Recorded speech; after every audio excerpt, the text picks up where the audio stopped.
Hey, it's Sandra Pike from Royal LePage, Atlantic, and the Pike Group. And today I am with the boys. And, we've had some conversations prior to starting this. And again, the market is just so different, and not just for the consumer, but even for us as real estate agents here on the ground. So before we get into our topic of conversation, the cat is back again, Roy. I'll get you, Chris, to start off first and just, tell us a little bit of some information about you and your elevator pitch in 20 seconds. All right, 20-second elevator pitch. First of all, Chris Peters, Royal LePage Atlantic. Been involved with real estate going on 11 years, quite heavily involved on the organized side of real estate with both CREA and our provincial association, NSAR. Committed to helping my buyers and sellers sell homes throughout the HRM. Good job. Mr. Richard. Yeah, Richard Payne, 10 years now in the business. Halifax Homes and Lifestyles at EXP Realty. Biggest thing we're focusing on right now is educating buyers and sellers as to what to do with this market. So that's what we're spending our time on. Awesome, thank you. And Roy? Roy Thomas with Sutton Group Professional Realty, been an agent since the 1990s. And I work with a lot of seniors who are looking to downsize and go from the long-term family home into something that's more suitable for their needs. And Ian? Going on my 14th year at Royal LePage Atlantic. My name is Ian Angus, and I've been assisting buyers and sellers in the BLT and HRM area for almost 14 years now. And you're pretty styling today with your Boyne Clark. I dressed up for everybody, yeah. Oh, God love you. Casual Friday. So guys, we were just having a great conversation, and we were talking about, talking about the market in general. Was it a seller's market or was it a buyer's market? And by all rights, every one of us would say it's a seller's market. But when we look at the inventory and how much is being, has sold since the start of the pandemic, like we are selling more houses now than we ever have. So what are you seeing in the market that's been difficult for you, Ian? What's changed for you in this type of market, or what are you doing differently? What am I doing differently, or what changes have I seen in the market? I would say, well, both, either or. Okay, so changes in the market that I've seen, and I think part of the reason why inventory levels are as low as they are is because not only do we have an ongoing pandemic, but we have a lack of inventory with regards to new construction that usually alleviates pressure on the market. Okay, so if you're going to buy new construction right now, you're, as you know, Sandra, you're 8 to 14 months out before that's going to be ready. You have people realizing because of the pandemic that they can work remotely from home. So they are moving back from Alberta and Ontario and buying homes here, which is, creating competition. And also we have an average age of population in Nova Scotia is over 50. So a lot of people are moving from the outskirts of Nova Scotia into the HRM area for better amenities such as hospitals and restaurants and all that kind of thing.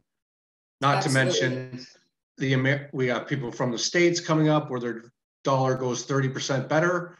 And we have people from Europe and Asia coming over as well. So it's just all come together at the same time. And yes. it's creating a very difficult market for buyers. Now, right. On the other hand, one of the issues I'm seeing is that but a lot of the properties are being listed lower than the buyer is expecting to get, right? To create that competition. Okay, so that's making it more difficult for people. If agents aren't having the proper conversation with their clients, that they need to realize that this is going to go over the asking price because they're not expecting to accept an asking price, then it's going to be very difficult for those buyers and that agent to find them a home if they're not having the preemptive conversation before they even go out there. They need to set expectations properly. We just had our meeting on Tuesday, the office meeting, and the average sale price is $56,000. That's just the average. Is $56,000 over asking. So if you're looking at something at $299, you need to think, okay, $360 is where it's going to go on average. What are we willing to do? Yeah, But, absolutely. you know, and then you have some agents listing them way too low to create even more competition, which you don't need to do. Like, no, I agree. Fairview listing at 250,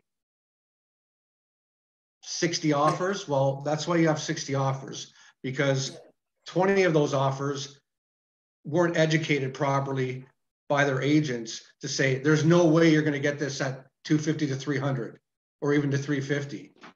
Right. So you're bringing up a good point there. So Roy, you know, that particular home in Fairview got over 60 offers, and I believe it was an inexperienced agent, which is, I mean, that's okay.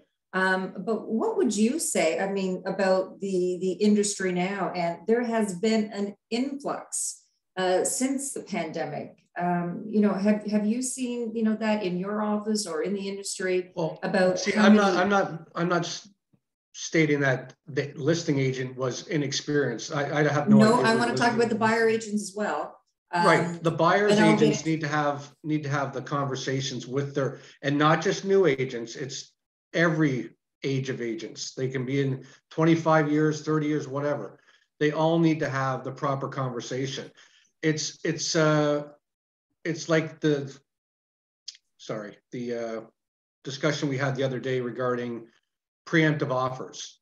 In my opinion, there is absolutely no reason why an agent should take a preemptive offer. If you've said on your listing that you're taking offers until 4 or 5 days down the road, I would say, and again, my opinion, 90% of the time, that preemptive offer is still going to be there 4 or 5 days down the road. There's not enough inventory for there to be choices, other choices. And if they're serious about it, they'll most likely offer the same amount, if not more, once they know they're competing. I have yet to take today, Ian. In 2.5 years, I have never taken in the last 2.5 years, I've never taken a preemptive offer, ever. So Roy, what is your thought on the preemptive offers, or, you know, are agents being trained to educate their clients, whether it be a new agent, as Ian says, or an agent who's been around? Just because you've been around a long time doesn't mean you have the experience. So what are your thoughts, Roy? First off, on the preemptive offers, I would generally agree with Ian that you're probably better to wait until the deadline, because that preemptive offer still will be there in all likelihood. I've never saw anybody pull a preemptive offer yet. I actually had one agent increase their offer. They gave us a preemptive. We said, no, we're going to wait. They came back at the deadline and it was a higher offer. So I generally agree, you're probably better waiting. I did take one preemptive last year. I called the seller. It was a very strong offer and they wanted to not to lose it. So I said, okay. I made some phone calls, ended up with 16 more offers in the next 3 hours. 3 were equal to that preemptive offer, but we still took the preemptive one for a particular reason. But generally, I agree, you're probably better off waiting until the deadline. The other thing is worth noting about educating the agents, or agents educating their clients, is that, let's say you're getting 10 offers on a property. Realistically, you're probably only looking at 2 to 4 of those offers that you're going to be considering from. The other ones you're immediately going to eliminate because they're just simply too low on price. And there might be one that's the only one you're considering. One is head and shoulders above the rest. So those agents that wrote the offers that were far too low, they really probably didn't have a conversation with their clients to say, look, there's 10 offers. You need to be at least at X to even have a chance to get it. Like Ian said, if the house is priced at $299, you need to be somewhere in the 360 and up range to have a realistic chance of getting it. So, Richard, how about that buyer who has written 20 offers? You know, is that onus on us that a client is writing 20 offers? A little bit, yeah. I mean, it comes down to that education, and you know, we spoke about it sometime in the middle of last year. I think me and you, when you were talking about get specific on your area. Like HRM is a big market for us all to play in. So if you've got a client that only wants to be in Colby, only wants to be in Bedford, only wants to be in Eastern Passage, respectively, they don't really care about what Central Halifax or Peninsula is doing price-wise. They only really care. If I'm shopping in Eastern Passage, I just want to know what's going on in Eastern Passage, because that's really where I'm going to be writing offers. So you just do a little bit more education with the buyer about, if we're going to go and shop in Eastern Passage, this is the average price point. This is what they're going for over asking price. This house, same as the ones we just looked at, went this much over asking price. And then you still have to play the game of, okay, if it's me versus 3 other offers, it's a different price versus me and 15 other offers. So there's always going to be here's the average over asking price. Here's what we think makes sense. Now, what's your walk away number? And that's the hardest thing that we're trying to figure out now with a lot of the buyers is, where's the point of this hurts so much that there's no way I'm going to accept. If somebody gets it for $1,000 more than that, good luck, have fun, you did really well. So that's the key thing, is more centralized market knowledge. Like if I'm selling or buying or whatever in Fall River, Hammonds Plains, Upper Tantallon, Bedford area, I'm not being silly to the people that are selling in Dartmouth, but I don't really care what's going on in Dartmouth, because that's not where I'm trying to buy. So why would I care what Dartmouth's doing? So we're always doing a lot more specialized local knowledge of what's going on in that area, what makes sense. Okay, so Chris, so I'm going to take it away from the buyer perspective right now. You were recently involved in multiple offers over in Eastern Passage. Was it the deciding factor for your seller? Was it necessarily the highest offer that you received that you directed your sellers to take, or how did you and your seller, how did you guide them to select the offer that they did on that property that you had? Well, I think like Roy said earlier, we had 17 offers on that property, and almost right off the bat, based on what that price range is, you can almost eliminate probably 80% of those offers, unfortunately, for those buyers. And from a seller perspective, you generally are going to focus probably on, I usually look at the top 3 to 5 as far as what their pricing is. At the end of the day, my duty to my seller client is to get them and sell their home for as much money as possible, but under the best terms and conditions.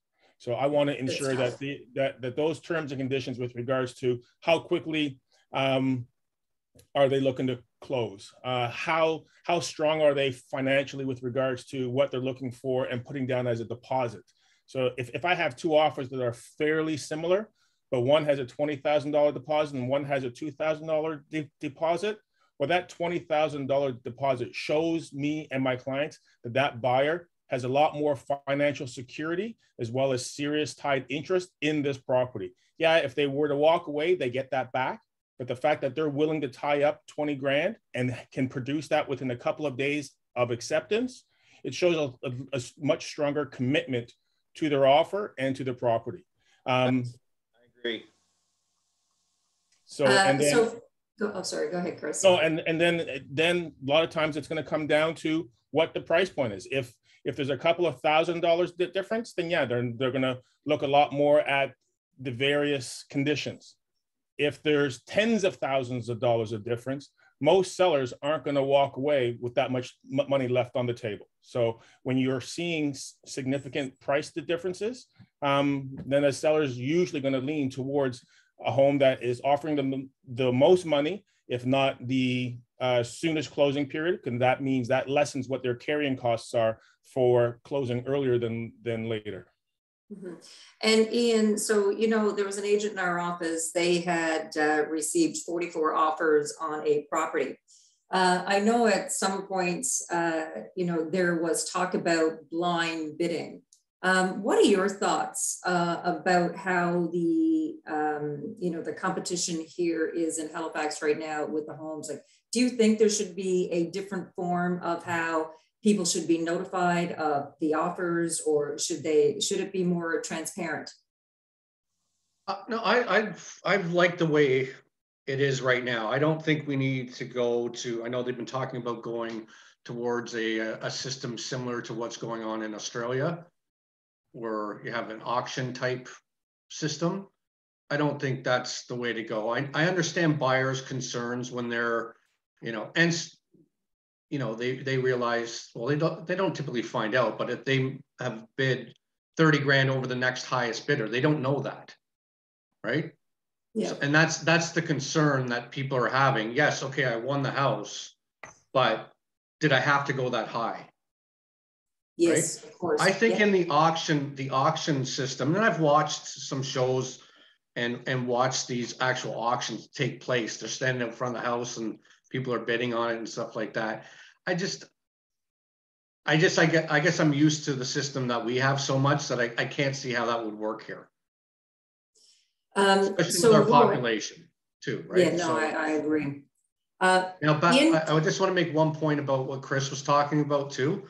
With regards to conditions on offers, I think it's mainly coming down to price. Price is the most important thing. With regards to a closing date, I usually determine when I'm listing a property, I ask my client what the preferred closing date is, because they can dictate as a seller in this market what closing date they want, right? That buyers want to make their offer as tidy as possible. So if they're going to call and ask, what's the closing date? What closing date do they want? So instead of 50 agents calling me asking what closing date they want, we already put it out there when we list the property, what closing date they want. So that's taken care of. And then you look at conditions. So financing, inspection, lawyer approval. Lawyer approval is going to be there in most cases. Sometimes there won't be a financing clause, and sometimes there's not a clause for inspection, which I don't recommend, but anyway. So it really comes down to just, what they're offering is typically the most important thing. So you're talking about conditions, Roy. Now we have a new buyer waiver form that just came into effect in January. And how are you proceeding with that, or has it affected your business? Is it making it more difficult? How is that working, with yours?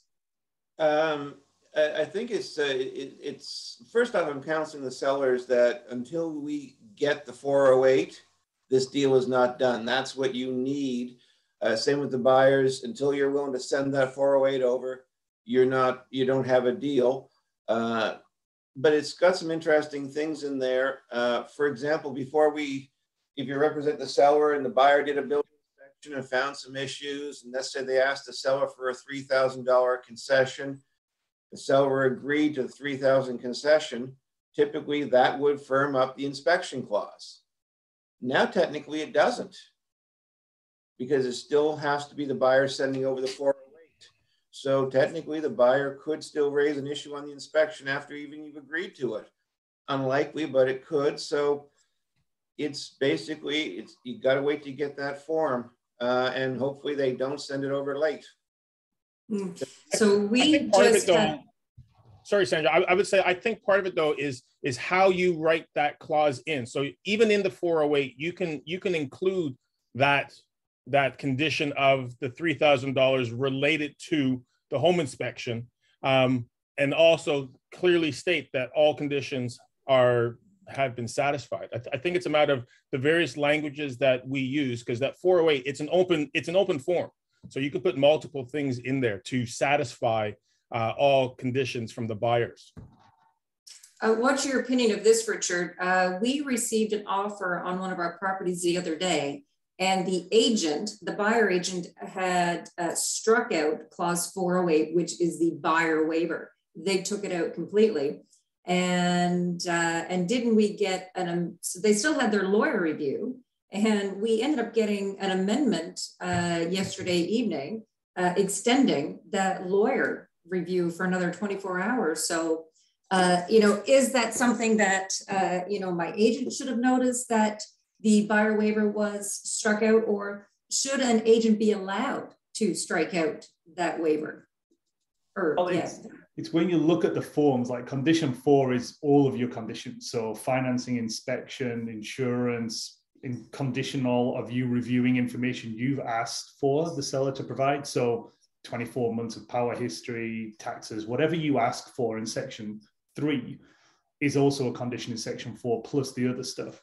So I think agents are being smart in terms of making their offer as attractive as possible, but keeping that lawyer review condition in there, because you can use that lawyer review for an extra 24 hours. Now, the trick is read what the lawyer review condition actually says.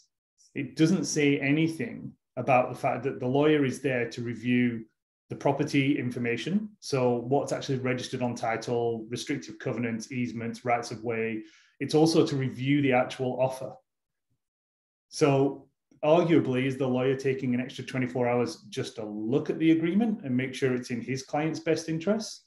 Because that seems like what they're starting to do. I mean, we've written many offers this January, and I think on only one of them, no, actually on none of them did I have nothing in section 4. Like, it was either, yes, we want financing, yes, we want inspection. Typically now agents from a listing point of view are getting good at putting all of the other documents on property on Paragon, our MLS system. So we can actually look at the property disclosure. We've got the tax bill, we've got the power bill. So I'm not really having those as conditions of my offers anymore, because I'm like, well, you've seen them on the basis of you writing an offer. We're happy with those. So just don't make them a condition anymore. And even sign the property disclosure statement and send it back with your offer. So it's one less thing that the seller can actually say, oh, I've got to get them to sign. And it gives you some information about property condition as well. So with the disclosure statement, but I think definitely I would be very cautious and have a good conversation with a buying agent if I saw an offer and there was like section 4 buyer conditions completely crossed out, but still had the lawyer one. I think it comes back to me having smart enough sense almost to ring that buying agent up and say, what's your intention with no conditions? And then you've still got a lawyer review. Because the lawyer review, in theory, maybe you could do it in 24 hours or less. Shouldn't, like, I know Ian's sporting the Boyne Clark hat, so maybe he can answer because he seems like he's a lawyer at the moment. But when you look at that, a lawyer shouldn't take 7 days, 6 days to review the agreement of purchase and sale and go and check out on title what's going on with the property. So I think people are using the condition wrong. The lawyer review clause, though, is also for the benefit of the seller. The seller's lawyer also has the ability to review it. So for the buyer to waive the buyer's lawyer review is one thing, but they really can't waive the clause unless the seller is willing to also give up their lawyer's review of the offer. Chris, were you around when this form was coming into place, working with the NSAR? I was, but this was a form that, remember, all of our forms are not created by NSAR, they're created by the commission. So why wouldn't they include why wouldn't the lawyer approval clause or the lawyer clause, why is that not included in form 408? I think it's to Roy's point, is that you can't waive because section 4 is the buyer waiving their conditions as far as what they want. Clause 8 is both for the benefit of the buyer and the benefit of the seller. So a buyer cannot waive my rights as a seller to the lawyer clause. Okay, well, that's a good clarity. So there's been, several new agents who have joined the industry since the pandemic. My thought of the market since the pandemic, this is probably being in the industry now since 2010, it is the most difficult time that I've ever worked in the industry this year. Would anybody else find the industry, the industry was hard last year. But is it just me who thinks this year is very difficult? Does anybody else feel the same way? It's not just you, Sandra. No, I'm not with at you. all. I totally agree. Like that property that we were talking about earlier. Yes, it's 17 offers, and we've already heard that's not even necessarily high. We've heard of in the 60s and we've heard in the 40s, but 17 offers, that means that's a lot of dialogue back and forth with 17 buyers agents. That 17 offers I got to present to my clients. Depending on me as the agent, that 17 offers I'm responding back to the buyer's agents as rejects or letting them expire. That's a lot more work that you're spending with those offers and presenting them and reviewing them, as opposed to in the old days, say 2-3 years ago even, if I had a property that I listed today and I got an offer that night, I'm probably considering that offer that same night. So I'm dealing with the one offer. So I think it's a lot more work now than what we've ever done. So you're 100% right, Sandra. Yeah. And I think from the buying point of view, it's just so much time now. Yeah. Like, realistically, we probably all would look after like somewhere between 3 and 5 buyers at one particular time. One buyer gets their offer accepted, great, they go into conditional, and the level of activity with them drops a little bit. And so you take on one more. Right now, it's like, I'm looking at the whiteboard that I've got over there, and I'm like, yeah, that's a lot of people we're trying to find houses for.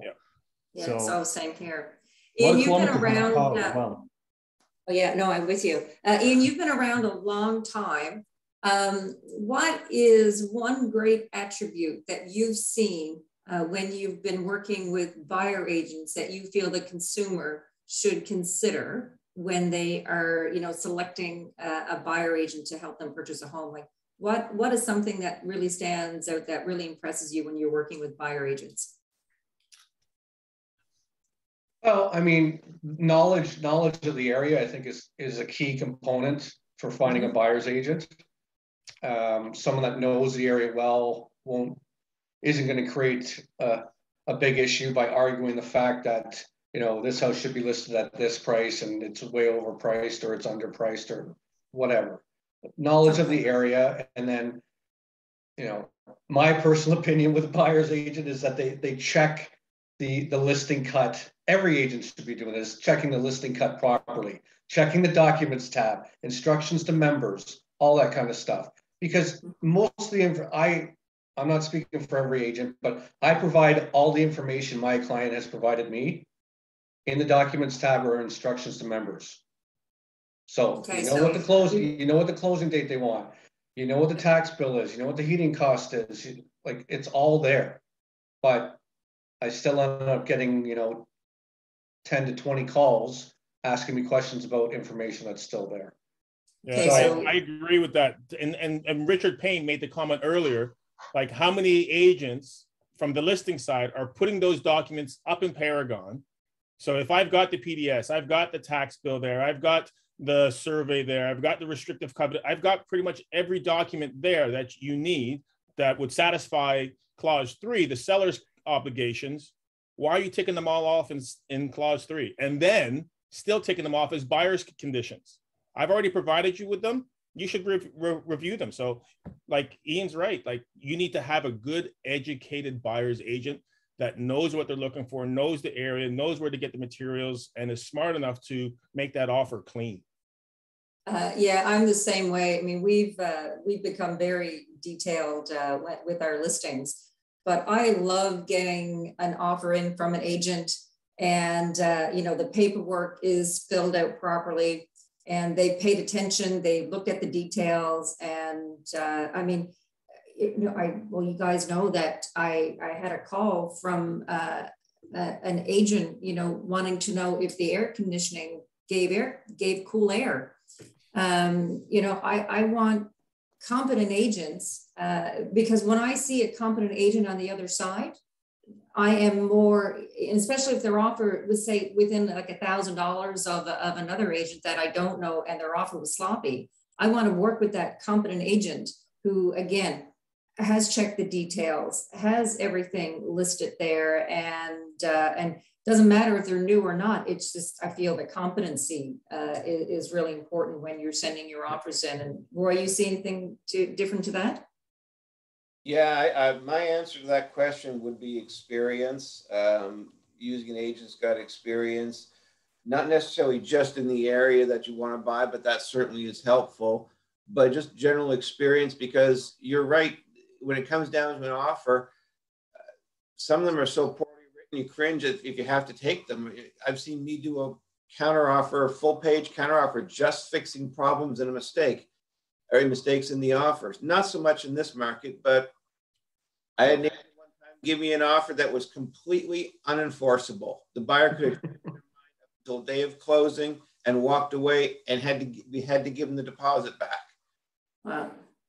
So experience in writing a good strong offer, because I agree with your point, Sandra. When you get offers in and you're looking at them, and if there's two that are real close and you successfully worked several deals with one agent and you don't know the other agent, the one that you've worked with and have a good history with, that person gets an edge. Yeah. Sandra, earlier, I had that exact experience just happen. I had 22 offers on a property, and we had 3 offers that were basically identical. And it came to conditions, deposit, closing date, everything was the same. And they said, well, what agent do you feel is best to deal with? And I dealt with all of them. yep. And I gave them my opinion, and the buyers made, or sellers made the decision on who they chose. But I just want to circle back to a topic that we were just talking about, and I don't know which one of you brought it up. I think it was you, Ian. And you know, and Chris, you and I would have had this conversation a couple of weeks ago. So 81% of the properties that were sold, 81% of the properties that were sold in 2021 were sold at asking or over asking. And we talked about again in 2021 that the average over asking was $56,000. And I'm finding now that although that was the average, there were still, I think about, oh my goodness, there were still, you know, numerous homes that sold $100,000 and over. And I'm finding now that even $100,000 in some areas of HRM is not even cutting it. For me to win an offer the other day, the property was listed at $639,000. I told my my buyer at $639,000. I looked up what had sold, you know, in that area recently, and the last house that sold was December, was at $729,000. You know, listed in around the same price. So I said to her $749,000, and anyway, so the agent, when she received all her offers, got back to us and said, I have 10 offers. And unfortunately, she did say that you are in the top 3, and which were, unfortunately, we can't do that anymore. But she said, you know, you are in the top 3. Would you like to remain the same, or would you like to change? So, you know, my client and I spoke about it, and something what you just said, Roy. We went in at, from $639,000, we went in at $815,000 and won the, you know, and was able to secure the house. Now there was in 2021, a property that was listed at $319,000 sold for $575,000 over asking. So did, Ian, you were on that call yesterday or Tuesday, whenever it was in our office. What are your thoughts of how that property was marketed?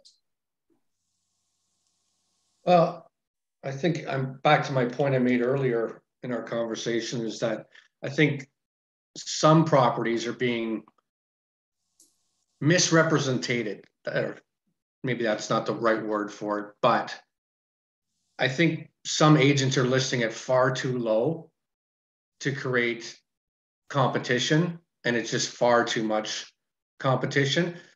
I completely disagree with the agent you were talking about calling you up and saying, hey, you're in the top 3. Would you like to make any changes? No, but she said that to everybody. No, I know that, but I put out a listing. I say offers are due by 5 o'clock, and you have until 5 o'clock. I don't say at 5 o'clock, oh, I have 20 offers now. Would you like to make any changes? I update people throughout the day. We have 10 offers. We have 5 offers. There's some agents out there, I just noticed on a place in Clayton Park, where they said, you're now in competing situation. They're not telling you how many offers there are. I believe that a buyer will probably offer more if they know there's 15 offers on a property versus 3 offers on a property, even though one of those 3 offers could be crazy high. But I think in general, people will just assume that they should offer a bit more if there's that many more list offers. And I think that's why people are listing it lower to create that facade. But some people are listing it far too low and just creating a whole lot of work, extra work for not only themselves, but their sellers and those buyers agents that have no chance of getting it. Yep, I've seen that happen. Sorry, I'm a little passionate today. Yes, you are, but that's okay. I'm glad. It's It's the hat. He It's put the that two. hat on. The hat, it's happened. keeping all the heat in my head. I'm about to explode. yeah. Any commentary from anybody on this one? No, I completely agree with Ian. For me, though, it's always the mindset as a buyer, and I think Ian's right. You have no idea what the motivation is for any of the other buyers. To the comment that Richard made earlier, or I think it was you, Sandra, actually, that buyer, they could be on their 20th offer, hoping to finally get this one won. Therefore, they're going to put it all on the table because they've already had that unfortunate call 19 times. And it may be because of lack of proper education with regard to the market and all those things. But that buyer, you have no idea what other buyer's motivation is. So I always tell my buyers, when you're writing that offer, as long as we know we're in competition, it shouldn't make a difference if you're in competition and there's 2 offers or there's 20 offers. Put up what you're willing to spend as far as what you feel that home is valued to you. So, because at the end of the day, you never know what any of the other offers are. So if you lose by $1, or sorry, never say $1 because that would really tick you off. But if it's $1,000 versus $100,000, you weren't willing to spend anything more than that offer that you put up. That was your best and fair offer. Okay, guys, I got a really controversial. Just give me a second here, Richard. So this is very controversial. What I'm going to question here right now, and I'll hear from you, Roy. So the market is very challenging right now for buyers because of the competition. Should I, as a listing agent, be double ending a deal, meaning where I am listing and I'm bringing in the buyer in on competitive offers? Should I be allowed to do that in the industry, Roy? Yes, but I think it's I only do that if they're actually both legitimately clients. I did that once last year. I don't do a lot of double ending, but yes, because you have a qualified buyer, you're supposed to turn them away, and the seller doesn't get a chance to see that, and the buyer doesn't get a chance to put an offer on that house. So yeah, but it was also I wanted to make sure that I could be fair to all parties. So when the offer was due, I had my buyers sign it electronically. The offer was written and time-stamped. Then I called the other agents, and they knew up front I was writing. I told them all up front. Then I called them and said, okay, my clients have written their offer. You can send yours over now. I did not see their offers until after we had written my offer, and we didn't change my offer. And my clients got it, but it was fair to all parties. So yes, you should, but it is a challenging deal to do. What do you think, Richard? You got to be careful. Like it comes down to that. I mean, you know, with the different relationships you can have, client, customer, transaction, brokerage, you kind of look at both of those. And it's a tough one to manage through the process because everybody, especially in this market, there's so many buyers, potentially that one house. You just have to be really careful. And I think, like Roy says, you've got to be so transparent about everything that's happening because all you need is one agent, one buyer to potentially feel that it wasn't done ethically. And, you know, they're off to the real estate commission and investigations happen. And, you know, you kind of take your chips and see where they fall when that kind of stuff happens. So I think you've got to be a lot more careful about the whole thing. Yeah. What do you think, Ian? Oh.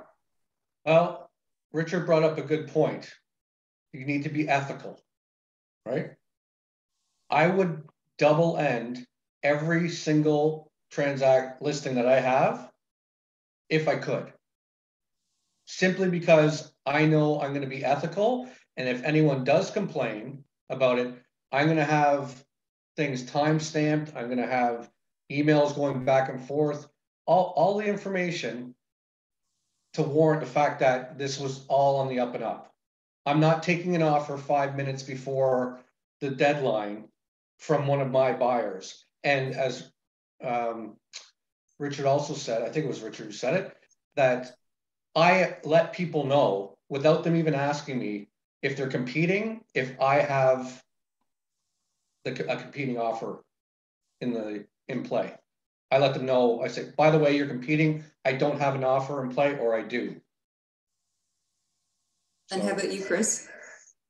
I guess from a regulation perspective, yeah, it's allowed, but I completely agree. It is a very tricky thing that is difficult to manage.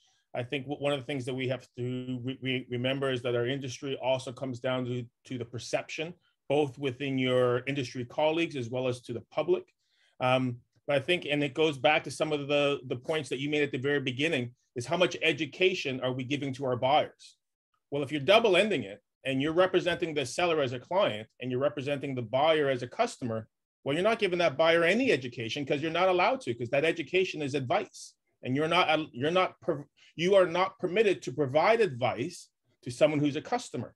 That is part of your duties to your client. So I'm very much of the mind, I very rarely will ever double end, even prior to this crazy seller's market that we're in now. I like giving advice and education. So I will be more than happy to refer that buyer off to an experienced agent in my office who I know is going to give them that. Unless, like Roy said, unless there's that rare opportunity where it's a buyer who you know is well-informed, educated, you have a long-standing relationship with them, all parties, both the buyer and seller and any other agents that come into play are aware that you are going to be writing one of the offers. But that's something I don't do very often at all.